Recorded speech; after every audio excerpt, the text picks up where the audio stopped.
Hello everyone. तो आज हम फिर से 11th क्लास के जर्नल चैप्टर के कुछ इम्पोर्टेंट टॉपिक्स का डिस्कशन करने वाले हैं। लास्ट टाइम हमने डिस्कस किया था गोल्डन रूल्स ऑफ अकाउंटिंग के बेसिस पर कैसे प्रैक्टिकल क्वेश्चंस को डील करना होता है। आज ठीक उसी तरह से कुछ और भी डिफरेंट तरीके के एंट्रीज का डिस्कशन करेंगे। तो आइए फिर शुरू करते हैं। फर्स्ट ऑफ ऑल, पहली एंट्री जो हमारी है वो ये कि अगर किसी पर्सन ने कैश लगाकर बिजनेस की शुरुआत की है तो उसकी क्या एंट्री होगी। तो सबसे पहले हम कैश अकाउंट को डेबिट करेंगे एंड कैपिटल अकाउंट को क्रेडिट करेंगे।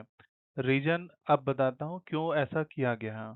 First of all, according to real accounts, जैसा कि हमने लास्ट टाइम डिस्कस किया था, that debit what comes in.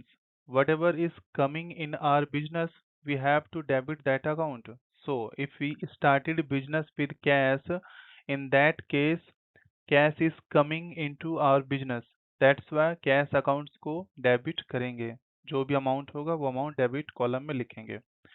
Similarly, capital जब भी लगाया जाता है तो उसे हमेशा क्रेडिट करना होता है, because that is the liability of a business towards the owner.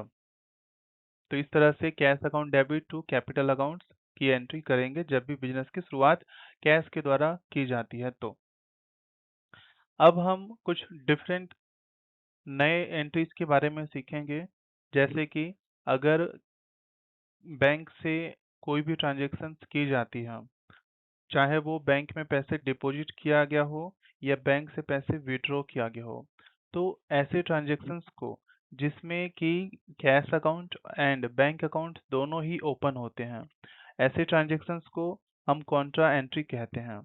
तो कैसे उसकी एंट्री की जाती है वो समझने से पहले हमें ये जानना जरूरी है कि बैंक को as a personal account treat करना है।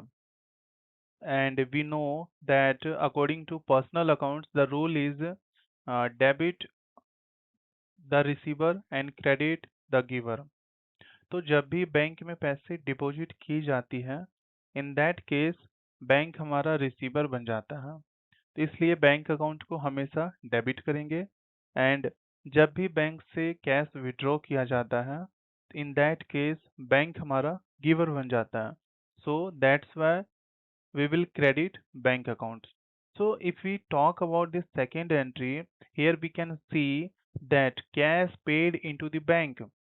तो हम कह सकते हैं कि बैंक अकाउंट्स को डेबिट किया गया है। क्यों? क्योंकि बैंक एज अ रिसीवर है, बैंक पैसे हमसे रिसीव कर रहा है and debit the receiver rule के अकॉर्डिंग बैंक अकाउंट्स को डेबिट करना, इसलिए हमने बैंक अकाउंट्स को डेबिट किया। And according to real account, credit what goes out, जो भी जाता है उसे क्रेडिट करना होता है।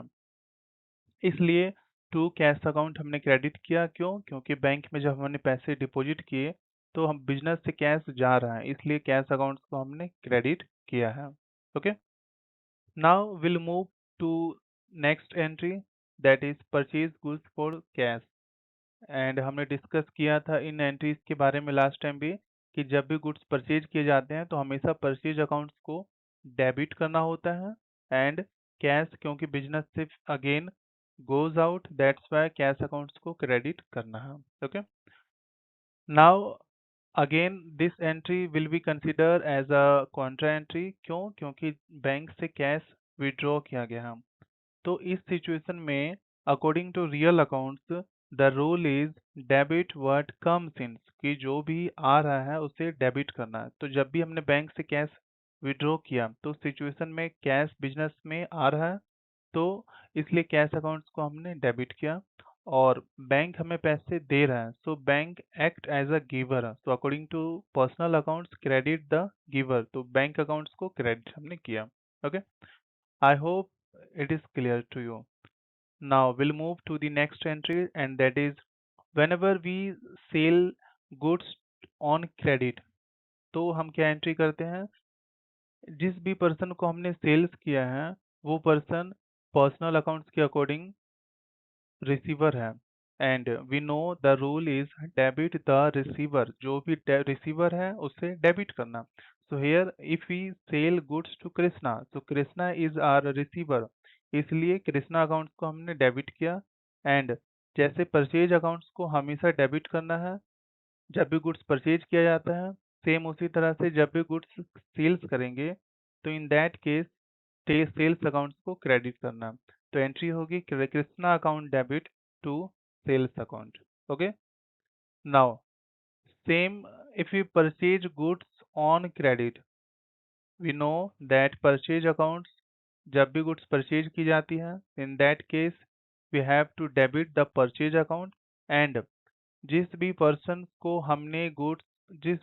से गुड्स हमने परचेज किया है he act as a giver, so according to personal accounts credit the giver के अकॉर्डिंग श्याम अकाउंट्स को क्रेडिट करना है। Okay, now we'll move to the next entry and which is different. Whenever we receive cash from some party and अगर हमने उस party को discount भी दे दिया, कैश रिसीव करते समय उससे हमने कुछ डिस्काउंट दे दिया, तो क्या एंट्री होगी? फर्स्ट ऑफ ऑल जो भी कैश आया है हमारे पास दैट इज रियल अकाउंट्स के according debit what comes in cash accounts को हमने डेबिट किया। एंड जो भी डिस्काउंट हमने दिया है this will be consider as a nominal accounts and we know that according to nominal accounts we have to debit all the expenses.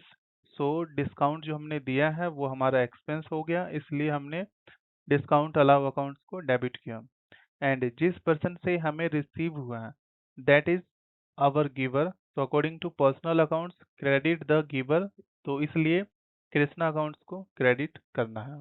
तो ये एंट्री होगी हमारी cash account debit discount allow account debit to Krishna account. Okay, now we'll move to the next entry, and that is whenever we pay to any party and we receive discount. So in that case, जिस भी party को हमने pay किया है, that is our receiver. According to personal accounts, we know debit the receiver. So Shyam accounts receiver है, इसलिए Shyam accounts को debit किया। And cash is going out from the business. According to real accounts, credit what goes out के according cash accounts को credit किया। And अगर हमने कुछ डिस्काउंट रिसीव किया तो in that situation that is our income, so this will be considered according to nominal accounts that credit all the incomes and gains, so discount is our income, इसलिए हमने discount accounts को credit किया। so entry will be Shyam account debit to cash account to discount receive account. I hope everything is clear. Thank you so much.